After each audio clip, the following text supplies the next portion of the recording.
Harry, welcome to the All Things Risk podcast. It's a pleasure to have you on. This is an honor. So thank you very much. We've corresponded a little bit over several months, and it's just an honor to have you on the show. Thanks, Ben. Great to chat. So a little bit of just to start, you played a crucial role in the rescue of these 12 boys in Thailand, in northern Thailand, and we're going to get into that.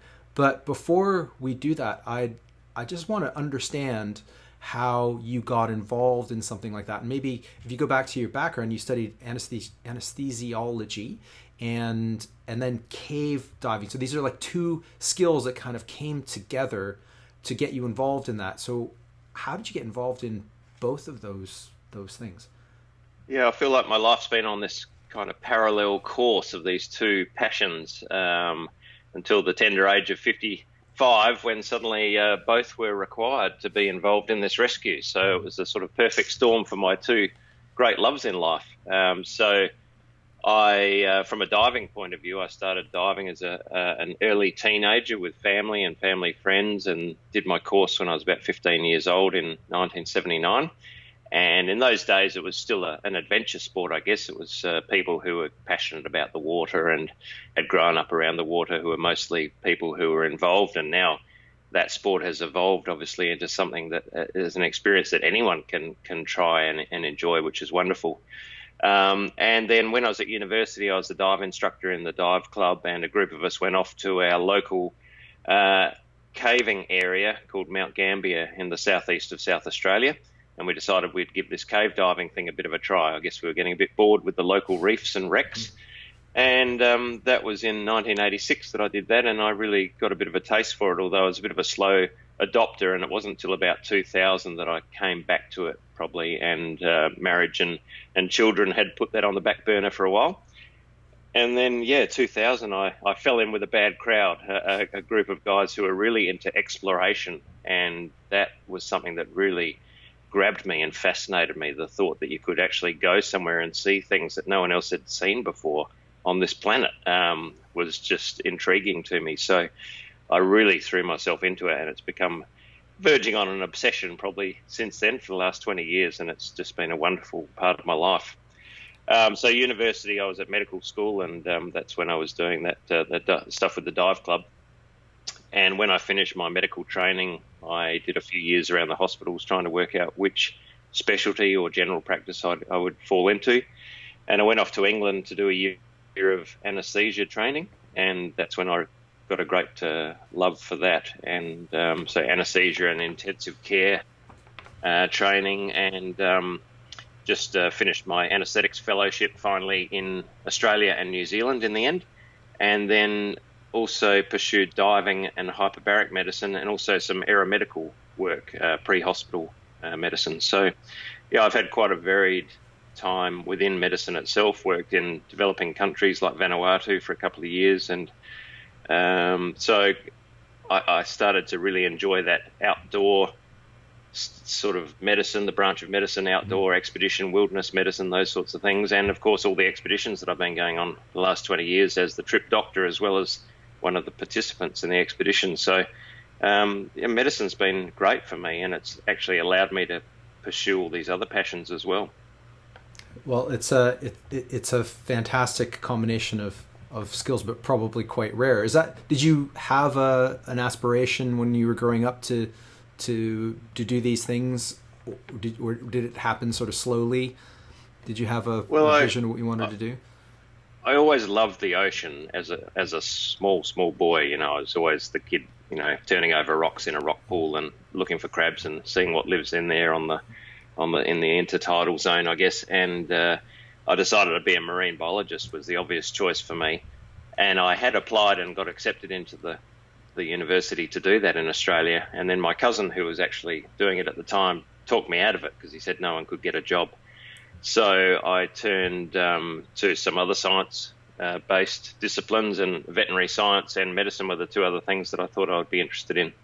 And it was almost the toss of a coin as to which one I would do, but ended up in medicine, perhaps because my father was a doctor, and I guess I knew what it was about, and it seemed less unfamiliar than some other things. So, yeah. Right. Okay. Take us to the moment where you got involved in the Tham Luang cave rescue. How did that come about? Well, by way of a little more background, I've also been involved in volunteer cave rescue in Australia for maybe 10 or 12 years. And I was out caving in a very remote cave on the Nullarbor Plain in 2008 with Craig Challen, the other chap who was involved in the rescue. And we were both in a very remote rock chamber about 4.5 kilometres from the entrance, of which there are 2 long dives to get to this rock chamber. And we were walking around carrying cylinders across these big boulders and, hiking all the gear across this rock chamber. And I suddenly thought to myself, if I fall over here and break a leg or worse, who on earth is going to come and rescue me? We were so isolated because of these 2 long dives. And it just made me realise that this was a really dangerous place to be. And there was no capability that I knew of worldwide to come and rescue someone who had an accident in a place like that.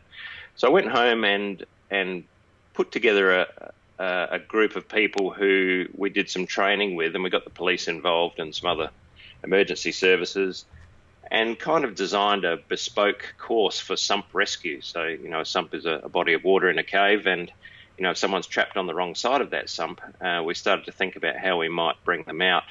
And we also did some training with some of the American specialist cave divers who'd done a lot of body recoveries. We thought, this might be a capability we should develop in Australia as well, in case there's more accidents which there have been in the past in cave diving, but we'd been accident-free for some time in Australia, fortunately. So we did this course, and then I took that course and turned it into a little course that I could run for cave divers and cavers in Australia and New Zealand, and we've been running that course ever since. And with that background, I guess we reached out to other people around the world and talked to them about sump rescue, and we found a few other groups of people worldwide who'd been working on similar projects. And so, being a small pool, I guess, and with the World Wide Web, we're all connected now. So very quickly joined a group of like-minded people who were talking about this. And so when the balloon went up in Thailand, we had some contacts already, and I guess that set the scene for us getting an invite to be involved. So you got involved at what point during the ordeal? Well, I remember reading a tiny little snippet in the one of the back pages of the local newspaper. Some boys are stuck in a cave, and of course I started to follow it with interest. And I knew some divers in Thailand, so I texted one of them early on, a guy called Ben Raymonence, who's a Belgian cave diver and expat who lives in Phuket and runs a technical diving organisation there. And Ben, as I predicted, was already involved. And so he was painting a pretty grim picture. And I said to Ben, look, we're happy to come and help if you need some more divers. And then I heard that 2 other friends of mine, Rick Stanton and John Valanthan, had been invited over. So similarly, I started to communicate with them and made the same offer. And it was really Rick who I started to chat with more as time evolved. And finally, as you know, Rick and John found the boys. On that dive on day 9, they found them about 2.4 kilometres into the cave, and suddenly, this turned not into a body recovery, but into this potential massive rescue. And like all cavers and divers around the world, I suddenly thought, how on earth are they going to get kids out that far, through this cave? So I started chatting to Rick, and it was Rick's idea. He sent this text to me one day saying, what do you think about the idea of sedating the boys to bring them out? And that idea was frankly preposterous to me. When it was just an outrageous suggestion that you might render someone unconscious and then push them underwater and, push them through the water for 3 hours to bring them out in that state. I said, that's just that's a death sentence. That's euthanasia. But again, I reiterated, we're happy to come over, and I'm happy to volunteer Craig to come over. He's always up for an adventure. So that's how it started. And Rick basically said, well, we're out of ideas. So, fresh pair of eyes, come over and see how you can help. So he spoke to some of the Australian government representatives that were on the scene already. And within about an hour, I had a phone call from Canberra, and the government was onto us and sent us over. Wow. So when you offered to get involved, I presumably the furthest thing for your mind would have been to sedating the kids as an option.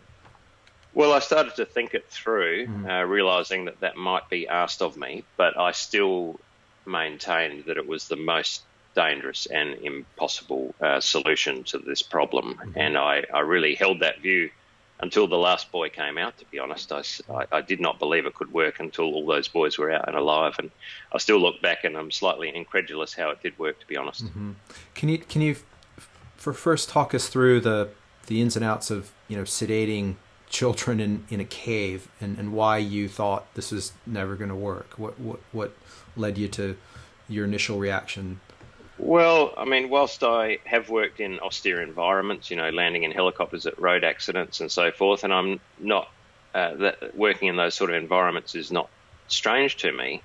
Anaesthetising children is always slightly more precarious in some ways than anaesthetising adults. The margin for error in kids tends to be slightly smaller. They respond more rapidly, they deteriorate more rapidly, but on the positive, they get better more rapidly. And you're just slightly more alert and on your game when you're looking after kids. So, the thought of anaesthetising kids always makes me a bit more vigilant, but to do it in the back of a cave, in the dark, half in water, half in mud, I thought, well, that's a challenge in itself. But to be honest, that wasn't the part that worried me. What worried me was how can you possibly keep a child alive, immersed and anaesthetised? So the three immediate problems that were obvious to me was firstly how to protect their airway. And we've done a lot of training with full face masks. So obviously a normal scuba diver will wear a half mask, which covers their eyes and their nose, and they'll have a regulator, a mouthpiece in their mouth. But if you put a full face mask on them, it seals all the way around their forehead and round under their chin. So they can just breathe in and out through their nose or their mouth into a space in front of them.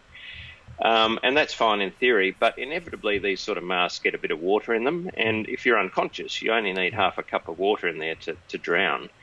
And I thought that surely over the course of 3 hours that some water will get in there, or even just their own secretions will drown them. As a diver, you're an active participant in maintaining your airway and keeping your mask clear. And so I felt that it was inevitable that would be a problem. The second thing is that, all first aiders are taught that in an unconscious person, as soon as their head falls forward or, their tongue falls back, their airway can obstruct. And so in the operating theatre or at the roadside, we are very vigilant to keep people's airways open if they're unconscious or anaesthetised. Well, of course, in zero visibility water, and knowing that I couldn't myself look after each of these boys for their 3-hour journey all the way out, we'd only rescue 1 or 2 boys a day if we did that. I'd be handing over these kids' care to some non-medical people. How could they possibly maintain these kids' airways for 3 hours when they couldn't even see them, let alone be familiar with those techniques? So if they didn't drown, I felt sure their airways would obstruct at some point. And finally, when you anaesthetise someone, their temperature usually starts to fall quite quickly unless you take active measures to prevent that.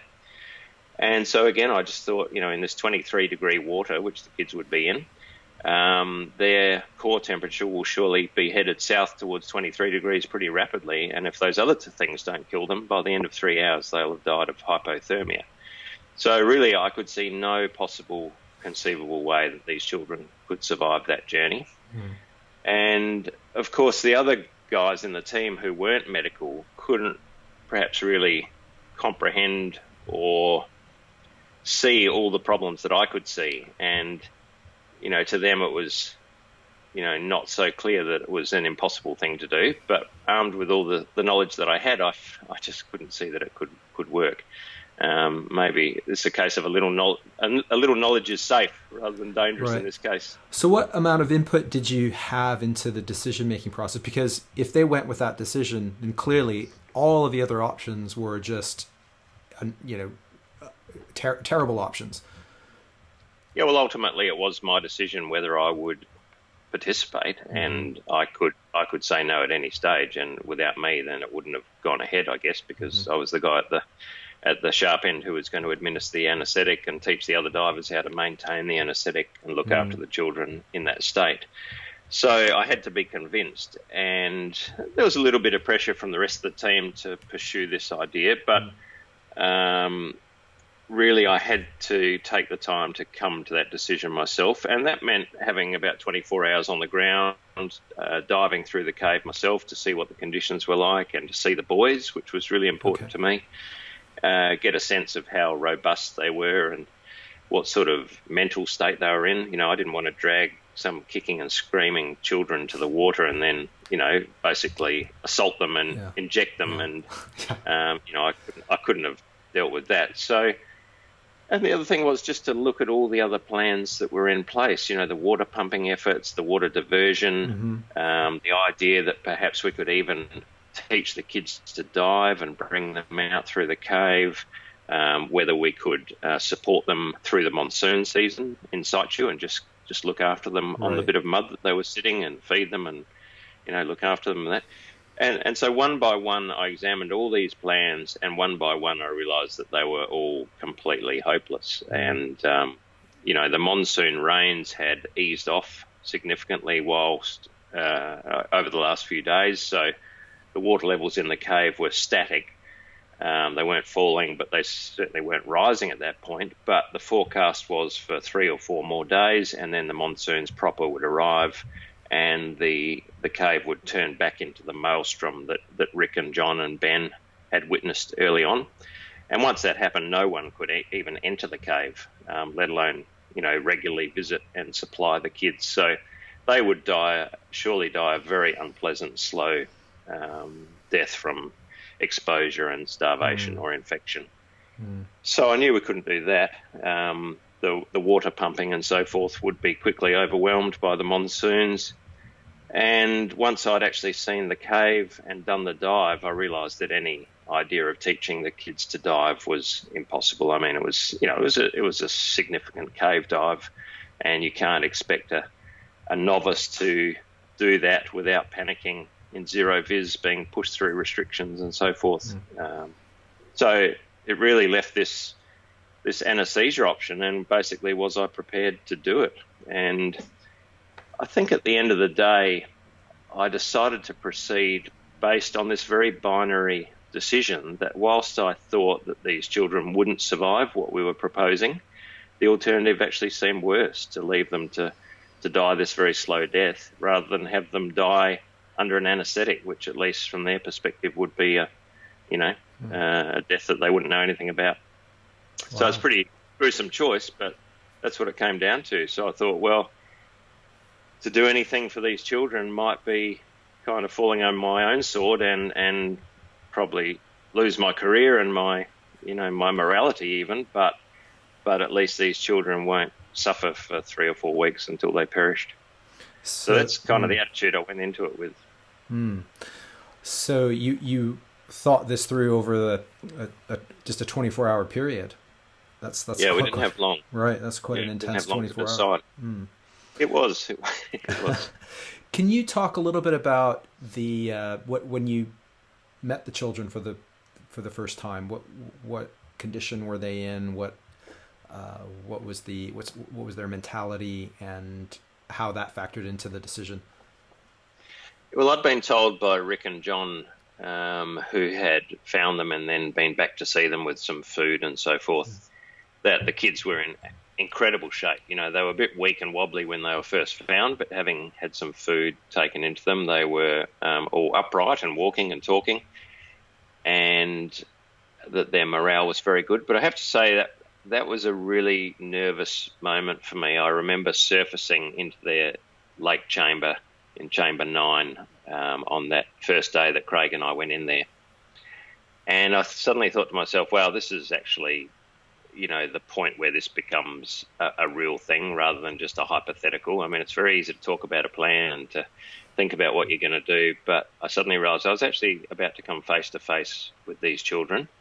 And Rick had actually said something to me on the phone. He said, before you get too excited, just remember that you're going to go and see these kids and they're going to look all happy and they're smiling and walking, and then you're going to swim away and they're almost certainly all going to die. So just be conscious of that before you embrace this mission with too much enthusiasm, because I probably, was pretty keen to get over there to help.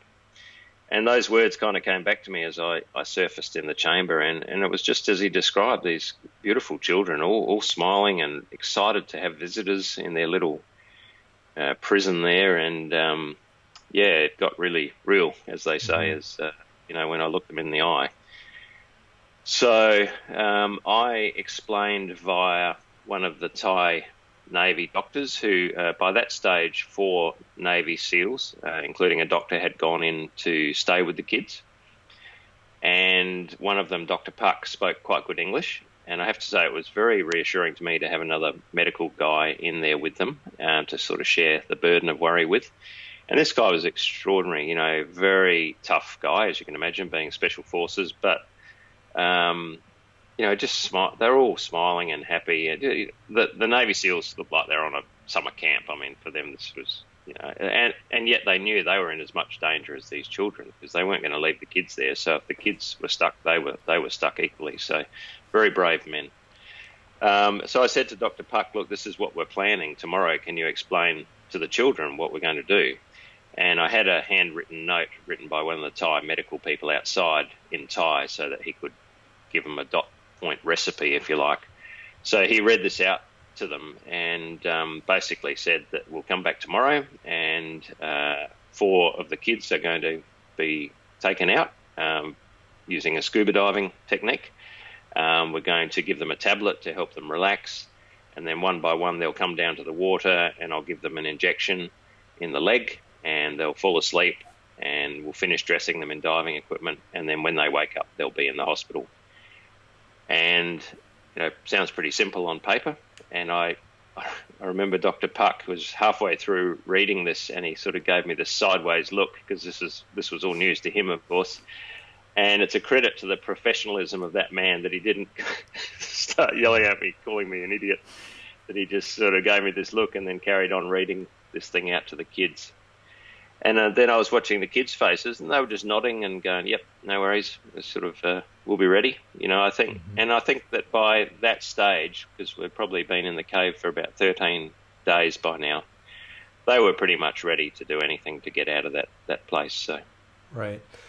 I want to come back to the kids in just a moment, but you also, I've heard you talk about your career. Your career potentially being in jeopardy, and this thing about diplomatic immunity. Can you share that with my listeners? Well, I'm probably a bit naive, and I hadn't really thought through the implications of what would happen to me personally if this all went pear-shaped. And, I was in the moment. I was just doing what I thought was the right thing for these children. And my wife initially had actually said to me on the phone the night before, just look after yourself, because she wasn't worried about my physical well-being, but she was certainly worried about the psychological impacts of this on me. And she had also thought, but not expressed, the concerns about the career implications of this. But one of the Department of Foreign Affairs and Trade guys from the government in Australia came up to me literally as I was walking into the cave on the first rescue day. And I had my wetsuit on and my harness, and I was just about to walk in, and he just said, "Oh, Dr. Harris, quick word." And he said, I need to tell you in the interests of full disclosure. And he started talking in that kind of bureaucratic way. In the event of an incident with one of these children, it's not impossible that you might end up in the Thai judicial system. And I sort of thought through those words, and I went, "Oh, you mean, going to prison in Bangkok kind of thing?" And he said, "Well, it's not impossible. The Thai judicial system is pretty tough." And I just thought, well, I can't even absorb that information at the moment. My brain was so full of stuff. And I said, look, I'll just have to trust the Australian government to get me out of Thailand if there's a problem. So he said, look, we're working on diplomatic immunity for you and Craig, who we see as the 2 most high-risk people, being, medical, because Craig's a veterinary surgeon. And so we left him to it, and it turns out that was accomplished, but not until sometime the next day. So in theory, we were exposed, but as I said, I really couldn't give that much thought. And so in terms of your mindset when you're thinking this through, those kind of the wider implications, career and politics and everything, you just put that to one side, is that, and you just focused on the task at hand? Mm-hmm. Yeah, absolutely. I mean, I just didn't have room in my head for all the other stuff, and as I say, maybe that's naive, but I'm a practical person, so you just got to get on with the job. No, there's a good lesson there. And the other thing that I wanted to maybe clarify, because I've read different accounts, was the order in which the kids were rescued. That there was some type of how did they decided amongst themselves? Is that correct? Yeah, well, I actually said to Dr. Puck, now, in terms of who goes first, it would be very good for us to have an early success. So from my point of view, the biggest, most robust and confident kids will be the easiest for me to anaesthetise. So if you could choose 4 of those, please. So Craig and I swam off and left them to it. And unbeknownst to me, and I only found this out later when we talked to them all, that the Dr. Puck said to the coach, well, coach, you know the kids best. You choose who's going out first. And the coach turned to the kids and said, righto, guys, up to you, who's going first? And the kids had a bit of a huddle, and they decided that the kids who lived the furthest distance away would come out first, because they thought that when they came out, they'd have to ride their bikes home. So kind of demonstrates to me they didn't really understand the implications of the plan, even though it had been described to them. I think, like many lay people, perhaps they think an anaesthetic is something that just gets switched off at the end and you wake up and you're ready to ride your bike. It doesn't quite work like that. Yeah. That's a lovely little story, though. Yeah, it is. Yeah. Okay, could we talk then about the first rescue day and what happened, and a little bit of the logistics involved, and how the operation worked? Because you were the only person that knew how to deliver anesthetics. Is that right? Yeah, although Craig, obviously. And Craig, right. You and Craig were pretty good. As a veterinary guy, he's probably given more doses of ketamine than I have. Yes. But I was very familiar with the use of ketamine, although not as an intramuscular injection. 99% of the time I've used it as an intravenous injection, and it's a fantastic drug for certain situations. It has enormous advantages, and it's why it's become a frontline drug in tactical medicine and trauma medicine, roadside stuff, because it can be given by people who are less experienced.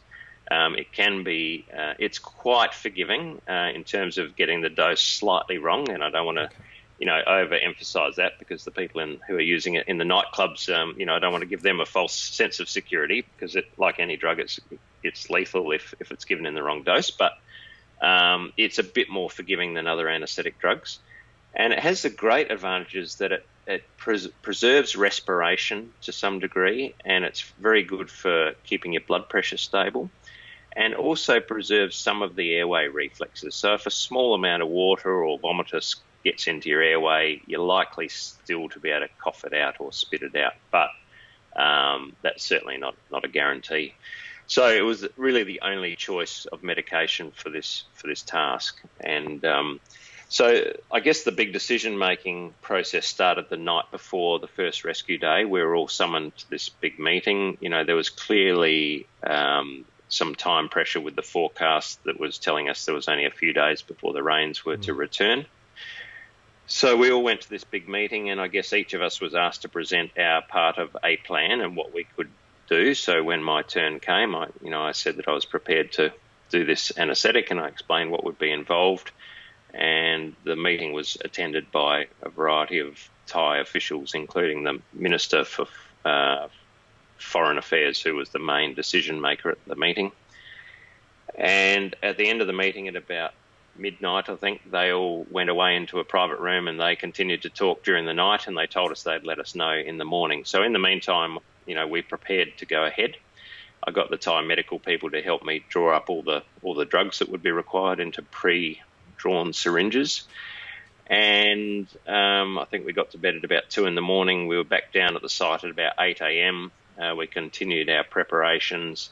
The American pararescue team, the PJs, were really important in all this organisational stuff. They ran through some proof of concept sort of training on the surface with chairs as different parts of the cave and water bottles as different scuba cylinders and so forth. And we kind of did these run-throughs. The British guys obviously were going to be pivotal to the rescue. They were going to be the four of them were going to be the guys who actually physically took the kids through the cave. And we had a number of other cave divers on site by then, some European guys who'd been there from the start, and some fresh British divers were to arrive that day. So we had to work out a plan which basically involved me going to the far end of the cave to anaesthetise each of the kids. The 4 British divers would come out with me and would take one child each all the way through the cave. And then the other divers, including Craig, would be stationed at different places along the cave to assist and support the British guy as he came past. There were some dry sections in the cave that the kids had to be carried over and so forth. Everyone was armed with some syringes full of ketamine in appropriate doses, and I gave them all about a 30-minute lecture on anaesthesiology and the implications thereof, which seemed amusing that I was compressing about 6 years training and 25 years experience into 30 minutes, but there you go. Shows how easy it is. Well, also it probably speaks to those people that were that were delivering the anesthetic, that they're able to absorb the minimum required amount of information and then to execute on that. Well, I think it speaks even more to their courage and pragmatism that they could overcome what I can only imagine would be absolute terror at the thought of anaesthetising a child as a retired fireman, a rope access worker, some dive instructors, and a retired vet. These guys are all extraordinary men, but not anaesthetists. So, if I asked you to do an anaesthetic on a child 30 minutes from now, I imagine it would give you some goosebumps. I'd be mortified. So, yeah. So the beauty of these guys is they are all extraordinary explorers. They're incredibly tough people. They're used to being in bad places, solving problems by themselves often. So in terms of that sort of mental and moral skill set, you couldn't ask for a better group of people to ask to do this. And they just said, well, if that's what we have to do, then they took that on board. So that was the plan as it evolved. And, of course, the first day there were some rough edges. We didn't have people in exactly the right parts of the cave, as it turned out, and there were some near misses. But then the second and third day we streamlined things, and it just got faster and better each day, to be honest. So could you walk us through the path of one of the children? You'd have to go through 3 chambers to stop and top up the ketamine? Well, there were 9 chambers in a way. The dive started at chamber 3, which was like an advanced dive base. It was a very big chamber with a big sandhill in the middle and almost like the size of a gymnasium, perhaps. And a lot of Thai military people camped in there. In fact, they were sleeping and living in there. And that was the start of the true diving operations, although it was pretty wet to get to chamber 3. And all the scuba tanks and things had been preloaded into there, so we just had to pick up our 2 or 3 tanks each and walk down to the water and head off. So I would call for a buoy from the top of the hill, and Dr. Puck and the Navy SEALs had pre-dressed the kids in their wetsuits. The British guy who was responsible for the buoy would check them over, make sure their buoyancy vest and everything else was in order. I would sit the kid on my knee. I was sitting up to my sort of navel in water on the side of this steep hill. So he'd sit on my knee in the water. I'd inject him in the leg with the anaesthetic drugs. And over the course of about 5 minutes, he would just fall asleep on my lap with me chatting to him. We would then put the full face mask on, which the first few times turned out to be extremely difficult, actually, because it's like trying to dress a rag doll at that point without everyone falling in the water and submerging. So that was harder than we expected. Once that was on, then I would do a few test dunks of the kid, put their face in the water to see if, firstly, they were breathing adequately in the mask, and to make sure that the mask wasn't leaking at all. And when I was happy with that, the British guy would get his own diving gear ready, and I would finish preparing the buoy, which basically involved packaging him up so that he was nice and streamlined. So we wanted the child to be as streamlined and neutrally buoyant as possible to make it very easy for the British diver to move him through the water. So to do that, we used some cable ties and carabiners to clip their hands behind their back, and bound their ankles together with some rubber bungee cord. And that would make them into just a dart shape, basically. And, morally, I can tell you that pushing an unconscious child underwater is confronting, but then binding their hands behind their back takes it to a new level of discomfort as a physician or as a human, I guess. So that was that stood out as something that was particularly unpleasant, doing that, even though it was for all the right reasons. It seemed very, very wrong indeed. And the reason, apart from just making them streamlined, was that if you're unconscious, your arms just float out, and there were so many projections and stalactites and things in the cave that the kids would have been injured or hooked up on those. But also, if the child unexpectedly woke up from the anaesthetic, then, the first thing a panicking person tends to do is reach up to their face and rip their mask off or rip their regulator out. And obviously that would be disastrous. But even more disastrous would be that they would grab the British diver's regulator. And, a 15-year-old soccer player is a very strong person, and if they're in full panic, they would be completely able to disable the British guy. So, the first rule of any rescuers, don't hurt the rescuers. So we had to protect them first and foremost. So that was the other reason for doing that. And some of the kids did start to wake up and get a bit difficult to manage, so it proved to be a good solution, although I'm happy to say that none of the children have any recollection of anything from the point of the injection. Okay. And then they would get topped up at various points. Is that right? Yeah, so the first dive was quite a long one, about 300 metres, about 20 minutes. And so that was a very good first test of the integrity of the whole system, I guess. Mm-hmm. And Craig and one of the other guys was waiting at that point for them. Mm-hmm. We put Craig there as the next best anaesthetist, I guess. Sure. And so he was able to make an assessment of the medical condition of the boy, help support the British guy with their first injection if that was required. And as it turned out, most of the kids probably had between 3 and 6 injections on the way out. So they all needed quite a few top-ups. The ketamine lasted about 30 minutes each time. So they were pretty well soaked in ketamine by the time they came out. And some of them then didn't fully rouse for several hours after they got to the hospital. Mm-hmm. How long did the whole thing take? You started, I think, on the 8th of July, and then it finished on the 10th, right? So three full days of rescuing. Mm-hmm. So we did 4 boys on the first day, and they were about 3 hours each to get through. And then 4 boys on the second day, we got that down to about 2 hours, I believe, each boy. Mm-hmm. And then on the final day, we had 5 to do, 4 boys and the coach, and that. They were just under 2 hours each, so it didn't take much longer than the first day, actually. Right, and presumably the morale of the remaining boys improved as they heard that the rescues were successful. Yeah, well, I was pretty happy on day 2 to be able to tell them that all their mates were in hospital in clean sheets and eating food and having ice cream, and so, it was like all the hands went up, who's next? Yeah. They were pretty happy. Of course, we had some difficult discussions before the first rescue day. What were we going to tell these children, if anything, if some or all of their friends had died on that first day?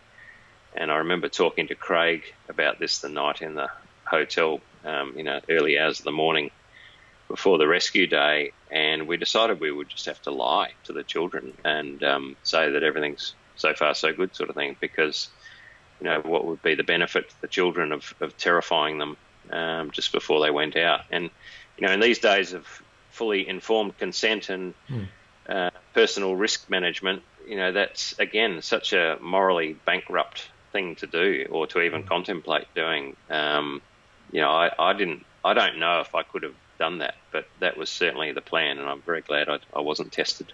And I take it the parents didn't have any choice in the matter at all?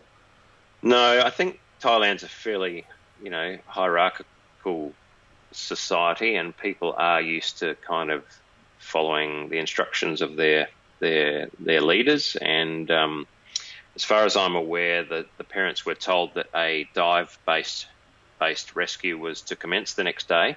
No mention of anaesthetic or any drugs was given, and that was certainly not given to the media either. In fact, for several days afterward, that was all under wraps, in fact. So apparently the Thai Prime Minister was asked, we hear that some kind of sedation was used, and he said that's just ridiculous. I remember him saying that to the media, and I thought, whoa, where does that put me if someone asked me that? So we stayed quiet until that became public knowledge. Mm-hmm. Right. When did that become public knowledge? Is that after? Well, it was only a few days afterwards. Right. The rumours started to spread, and then finally, it was overwhelming. No one could deny it. Sure. Right. Okay. And so obviously, you're very successful operation. Did you and the team, you, Craig, the team, how did you work 24 hours each day throughout the whole period? Did you get any rest? Did you? We got back to our hotel sort of after midnight each night, and I remember, one idea was that I might stay in the cave with the kids and just support Dr. Puck and so forth. But to be honest, to be effective at what I was doing, I needed to get some rest, and so I swam out at the end of each day and back in the next day. Mm-hmm. And, I probably only got 2 or 3 hours sleep each night for those 4 days, but it was better than nothing. And I remember lying on my bed in the hotel room listening to the rain on the roof and just thinking we might not even be going back in the next day, if the water comes up. Because Rick had described the cave when he first arrived there as being completely undivable. They were just spat out by the force of the flow, which perhaps another reason I wasn't all that keen to stay the night in case the monsoon started. So, I was pretty tired by the end of it. Sure. Okay, so you were the last one out of the cave, right? Well, apart from the Navy SEALs, yeah. Okay. So I said to Dr. Puck, look, because the one issue was, and as demonstrated by the sad death of Saman Gunan, the Thai Navy SEAL who had come out of retirement to help and who had drowned in the cave the morning we arrived, actually. The problem for the Navy SEALs was they weren't trained in cave diving, and it is a very specific skill set. So even the most competent military or commercial or recreational dive instructor, unless they've been trained specifically in that environment, it is very dangerous. And so we still had grave concerns for the safety of the Navy SEALs. And so I said to Dr. Puck, look, I recommend you wait for about 2 hours, let the water clear up a little bit before you come out, because it was completely zero visibility for us on the way out, having sort of stirred it all up. And I also recommend that you come out one at a time with about a half an hour gap between each of you. But as a team of, a band of brothers, I guess they decided they were all coming out together. And, that can create real problems in that environment. If you're all bunched up in a tight restriction with no visibility, it can cause chaos. So we were very worried about them, but they're tough guys, and they all appeared a couple of hours later. Right. I suppose when this ordeal finished and you got out, when did it really hit you what you guys had done? Well, it wouldn't have really, except for the media's role in all of this. I mean, we just thought we realised we'd been involved in something special, but we didn't understand the size of the story globally. We had no idea that it was really a thing outside of our hometowns, where there was some local interest for us, obviously, and Thailand. But I was home for a few days, and I got a message from a mate of mine who'd been over in Russia for the World Cup soccer, and he said, I wonder if you realise how big the story is, because one day, in fact the day of the grand final of the World Cup, the Wild Boars soccer team, the kids, were on the front page of the Russian newspaper, not the World Cup soccer.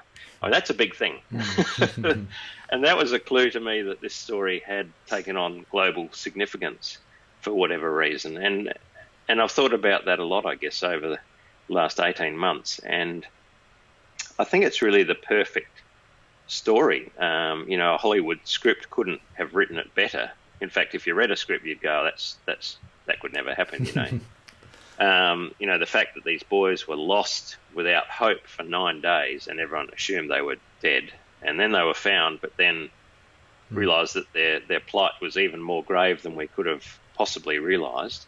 And then this miraculous outcome, and the way they were sort of drip fed to the world by one appearing at a time over the course of 3 long days, that was enough to get the whole world finally tuned into the story.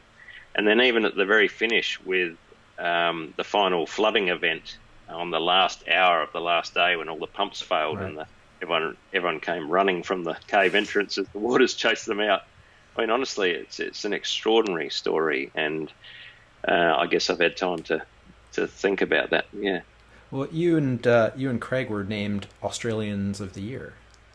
So, I mean, what does that feel like? How is that? Well, how does that feel? What does that feel like? Well, again, it just still seemed a bit surreal, and to be honest, we felt like complete imposters. I mean, formerly in Australia, the Australian of the Year is quite a big thing. It's like a national celebration of one of our countrymen who have done something extraordinary, and usually they've done it over the course of a lifetime, not just on a weekend in Thailand. And so we felt quite uncomfortable with it because to us, the righteous winners of that award are people who have spent their lives campaigning against some social injustice or finding a cure for cancer or, that sort of level. And we really felt like one-trick ponies who had just become involved in this adventure, really, that we eagerly attended. It was only when we got there, I guess, that we realised the magnitude of the problem. But I remember giving a talk at a high school very soon after I came back, and there was this real tough-looking kid in the front row with his arms crossed and a scowl on his face during my talk, and I thought, well, I'm really not connecting with this guy, but anyway, 1 out of 30, that's not bad. And at the end, he slowly put his hand up, and I thought, oh, here we go, here it comes. And he said to me, do you really think you deserve that Australian of the Year thing? And I looked at him and I just sort of had this light bulb moment where I thought, you know what, mate, I absolutely do not feel like I deserve it, but I think it's the way I conduct myself for the next 12 months will determine whether I was an appropriate recipient or not. And that really helped put me in the right mindset for the year as to, well, whether I like it or not, I am that man now, right, and I really need to earn it. So I spent the year trying to get out and talk to as many young people in particular about adventuring and trying to improve themselves and taking a few risks and, sure, getting off their devices. Yeah, you don't strike me as someone who seeks the limelight. You strike me as someone that kind of shies away from it, in fact. Well, for the first 3 months after the rescue, I absolutely hid from all the media requests. And I just thought to myself, well, what possible benefit is there for me to engage with the media? I didn't trust the media. I felt like they will, it was a risk to me, I thought, and I don't need to promote myself. It's not important to me as an anaesthetist to promote myself, so why would I do it? So that was kind of a bit of a Life of Brian thing, unfortunately. It was like, only the true Messiah denies his divinity. And, the more I was evasive, the more interested they seemed to get. And that continued to be a successful tactic until the Australian of the Year thing, and then you're just overwhelmed with media and there is no escape, and you have a responsibility then to engage. So I just rolled over at that point and have done my best ever since. But yeah, it was a very uncomfortable few months after I came back. Right. Well, I want to be respectful of your time and wrap up shortly, but you and Craig come out with a book, Against All Odds. Wondering if you could talk a little bit about that. Well, very early on, Craig said, we should write this stuff down because, this is a once-in-a-lifetime event. And also that, we started to realise how inaccurate some of the stuff we were hearing was. Everyone has their own version of the truth, and there were nearly 10,000 people involved in this rescue, from the divers to the police, the army to whatever. And no one's wrong, but everyone saw things from a different perspective. So he said we should just get our facts down on paper. So that's how the idea started. And very soon after that, in fact, we were approached by a publisher to say, would you like to write a book? And we said, it's funny, we've just been talking about that. So we decided this is just another one of life's adventures. We'll have a go. And so we had a co-writer, an amazing guy from New York called Ellis Hennigan, who we got along fabulously well with. He's just a natural storyteller, and he helped us craft this weighty tome. And neither of us being authors, we thought we do need someone to help with the punctuation and a few adjectives in there. Otherwise, it would have just been a textbook on cave diving. So Ellis was great, and got us through the story, and we're really proud of it actually, as it turns out. Yeah, fantastic. I wanted to thank you very much for appearing on this podcast, and I'm sure my listeners are going to get a lot out of it. And was there anything that you wanted to mention before we wrapped up? No, I don't think so. I think, my message as the Australian of the Year has been to people, to especially young parents, just take your kids out bush, take them camping, take them fishing, take them to the beach, or read a book with them, or play chess with them, or play an instrument with them, whatever it is that they're into. But get them off their screens and let them take some risks, let them ride their bikes to school. And, bad things happen, but not very often. And the benefits to us as people from risk-taking and outdoor adventuring far outweigh the risks. So it's a really important thing that we're just starting to lose sight of a little bit. So get amongst it, get some bruises. That's a fantastic message and a great way to wrap up. Harry, thank you so much for spending some time with us. Much appreciated. Thanks, Ben.